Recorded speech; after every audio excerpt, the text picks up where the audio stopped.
Passamos ao tema central desta edição Ipsis Verbis, decorrem na paróquia de São Martinho de Cocujães, as evocações comemorativas da Igreja Paroquial, que registram, nomeadamente, 900 anos do local de culto. As comemorações integram várias atividades que vamos passar a conhecer através da nossa convidada, a doutora Eva Dias, a quem eu agradeço a presença neste programa. Muito obrigado. Boa noite. E eu começava, enfim, por dizer-lhe mais ou menos aquilo que é óbvio. A história está realmente na base destas comemorações. Exatamente. A primeira invocação que temos nestas comemorações são os 900 anos do local de culto da comunidade beneditina. Depois, a indicação dos 415 anos da edificação da primeira igreja, ou seja, ela começou a ser erigida, a atual que conhecemos, em 1601. Os 350 anos da edificação da Capela Mor terminou em 1665 e depois os 220 anos da fachada principal, uma obra interessantíssima porque foi arriscada pelo Frei José Santo António Ferreira Vilaça, é a única a nível nacional arriscada por este monge artista, é um artista muito versátil e então é extremamente interessante também fazermos essa evocação dos 220 anos da fachada. Datas então não faltam em relação a este local de culto. Que atividades, doutora Eva Dias, é que estão previstas, enfim, neste âmbito? Algumas já decorreram, outras ainda vão decorrer? Exatamente. Ainda ontem tivemos a Eucaristia transmitida em direto pela TVI. Foi o arranque oficial das evocações comemorativas, depois seguiu-se o programa o 8º dia, com a apresentação do cônego António Rego. No próximo dia 21 de março, pelas 21 horas, tem a apresentação do livro, que no fundo é a publicação da tese de doutoramento sobre o antigo mosteiro de Cocujães. E depois, já mais para o final do mês, no dia 28 de março, pelas 15h30, a conferência pelo mestre João Silva sobre o processo de restauro da imagem da Nossa Senhora da Purificação, uma imagem do século XV, será a imagem mais antiga ou a peça de arte mais antiga que temos do antigo mosteiro de Cocujães. Será uma conferência mais prática, por assim dizer, porque é o desmontar de todo o processo de restauro daquela imagem, que estava já em avançado estado de degradação. Então foi no Instituto Politécnico de Tomar e ele vai abordar essa questão do processo, porque trabalhou de perto a imagem, ele e os colegas de formação na altura. Ao longo de 900 anos, há momentos históricos, enfim, que devemos selecionar. Um espaço começou por ser beneditino, depois sofreu algumas transformações. Quer, em resumo, enfim, fazer um pouco o sumário deste percurso? 900 anos, lá está, é uma data evocativa, a data mais segura, mais recuada que temos da existência da comunidade beneditina é 1139, quando o infante Dom Afonso Henriques, ainda não era rei, concede a carta de couto ao mosteiro, o que pressupunha a existência da comunidade ainda antes de 1139. Ainda não havia Portugal, não é? Exatamente, ainda não havia Portugal enquanto país. É um mosteiro fundado ainda antes da nacionalidade portuguesa. É essa a primeira grande data. Depois ele tem um percurso que é um bocadinho obscuro durante o período medieval, até mais ou menos ao século XIV, XV, quando há a indicação de que a comunidade, à semelhança de outras comunidades religiosas, não só as beneditinas, mas de outras ordens religiosas, entraram em processo de decadência moral, decadência espiritual, decadência também económica, com os abados comendatários. Com o Concílio de Trento, em 1545, 1563, há um reverso ao tentar reverter a imagem de decadência da Igreja.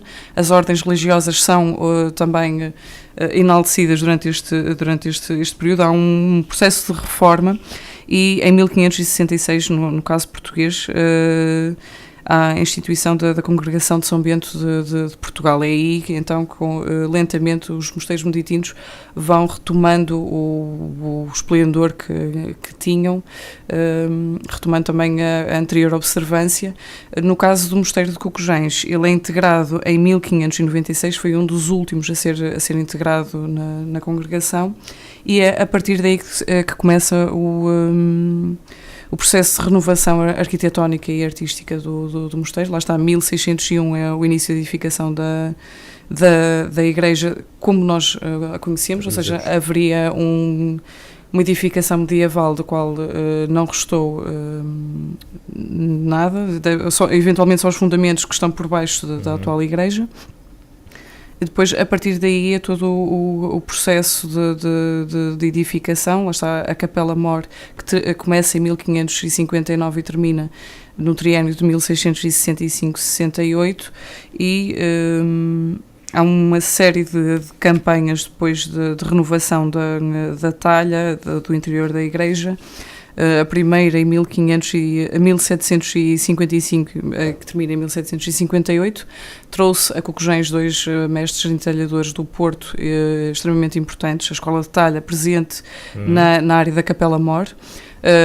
Houve a renovação do retábulo-mor, as sanefas da Capela-Mor, as grades que fazem a delimitação entre o corpo da igreja e a Capela-Mor, e uma credência que estaria junto também do retábulo-mor e que atualmente está perto do nicho com a imagem da Nossa Senhora de Fátima.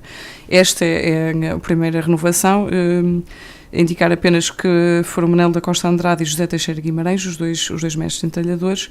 Depois há uma segunda fase com a execução dos retábulos colaterais, em 1783 e termina em 1786.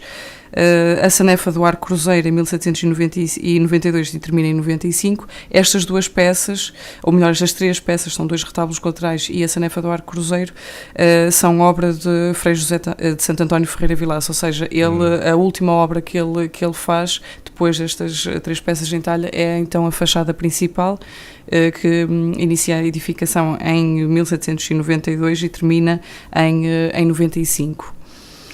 Enfim, não faltam conhecimentos realmente sobre todo esse percurso. A doutora Eva Dias é a autora do livro que será apresentado no próximo sábado. Quais os aspectos, enfim, que devemos reter neste livro?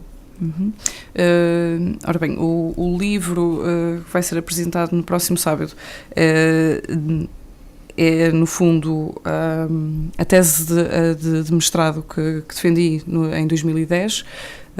Foram 2 anos de trabalho sobre o mosteiro de Cocujens, o antigo mosteiro, e o livro, no fundo, é o resultado desse trabalho, com algumas... o retirar de alguns capítulos, o acrescentar de alguns documentos, a atualização bibliográfica, mas, no fundo, ele foca-se essencialmente em 2 pontos fundamentais. Primeiro, a abordagem histórica de Cocujens, território e do seu culto, ou seja, o desenvolvimento histórico de Cocujens está intrinsecamente ligado com a história do próprio mosteiro, porque o abade era não só abade da comunidade, mas era também o senhor do couto, era a ele que era pago o tributo, as rendas, os dízimos, era ele também que detinha o poder judicial, o poder cívico e judicial, o poder também administrativo, ou seja, há aqui um cruzamento durante muitos séculos do desenvolvimento da história do mosteiro com o desenvolvimento da história da própria freguesia. Social, inclusive. Exatamente. Depois, o segundo ponto está voltado fundamentalmente para a transformação arquitetónica e artística do mosteiro ao longo dos séculos XVII até ao século XIX, mais ou menos até 1819, embora estique um bocadinho até 1834, quando se dá a extinção das ordens religiosas. Esta apresentação está aberta ao público. Exatamente. As pessoas poderão então, se quiserem, enfim, participar e assistir a este lançamento que vai decorrer na Igreja Paroquial. Na Igreja Paroquial às 21 horas. Aliás, eu faço o convite para quem estiver interessado em conhecer um bocadinho mais da história e da arte do antigo mosteiro de Cocujém a estarem presentes. Foi difícil este trabalho, doutora Eva Dias? O trabalho em si de investigação não foi difícil. Confesso que não foi difícil. Não foi difícil porque havia o vínculo, e ainda há o vínculo afetivo com o antigo mosteiro, como cocujanense. Eu própria também... batizada na pia batismal que lá está no antigo mosteiro, agora a atual igreja paroquial, por isso não foi muito difícil. Se calhar foi um bocadinho mais difícil a questão da condensação de todo o trabalho em tão poucas páginas. Portanto, ele era um bocadinho mais alargado, teve que ser reduzido, mas foi bastante interessante. Foi um trabalho que foi desafiante também ao mesmo tempo, porque era necessário uma atualização da própria bibliografia que existia sobre o mosteiro. Tínhamos bibliografia do início do século XX, do trabalho incomensurável, extenso mesmo, do Abade Arede, primeiro historiador da freguesia e do próprio mosteiro, e depois também do Dr. Walter Santos, e a última atualização que tinha sido feita foi em 2005 pelo professor Joaquim Candeias da Silva. Portanto, foi também a descoberta do vasto espólio documental do Arquivo Distrital de Braga, contribuiu também para uma atualização da própria bibliografia ou melhor, do próprio percurso histórico e artístico do mosteiro, por isso era necessário fazer uma atualização e com esta publicação espero contribuir de alguma forma para essa atualização e para dar algum contributo para eventuais estudos futuros, porque isto é um tema que nunca está encerrado. Nunca está encerrado. E acha que a comunidade está atenta a este valioso património que a freguesia tem? Se calhar não havia tanto a noção da existência do antigo mosteiro. Se calhar não é uma coisa que está propriamente divulgada, mais a questão do seminário das missões. As pessoas conhecem como seminário das missões e se calhar esquecem um bocadinho a parte histórica daquele edifício que vem lá está, de há 900 anos atrás, não este edifício que o conhecemos atualmente, mas aquele local de culto que teve sempre pessoas consagradas, inicialmente, lá está, homens dedicados, votados a São Bento, eles filhos adotivos de São Bento, e depois o percurso que depois continua a partir de 1930 com a fundação da Sociedade Missionária da Boa Nova, aliás este ano a comemorar os seus 85 anos. Doutora Eva Dias, estamos no final da nossa conversa. Perguntava-lhe que projetos académicos é que tem no futuro? Neste momento estou a dar continuidade ao trabalho não só de Cocujém, mas de outros mosteiros beneditinos, com a tese de doutoramento sobre a renovação artística dos mosteiros da Congregação de São Bento durante os séculos XVI a XIX, ou seja, desde a fundação da Congregação de São Bento até à extinção das ordens religiosas em 1834, as 22 casas monásticas, o processo de renovação tanto arquitetónico como artístico desses mosteiros, dessas importantes casas, algumas delas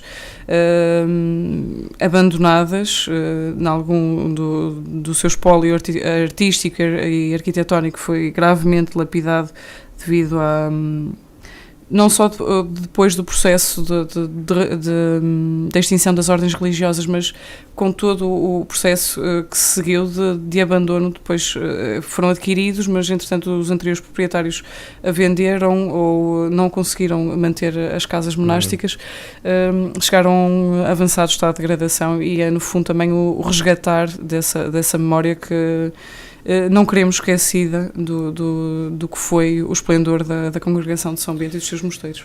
E ficaríamos à espera então desse trabalho. Doutora Eva Dias, muito obrigado. Obrigada, muito boa noite. Adeus, boa noite.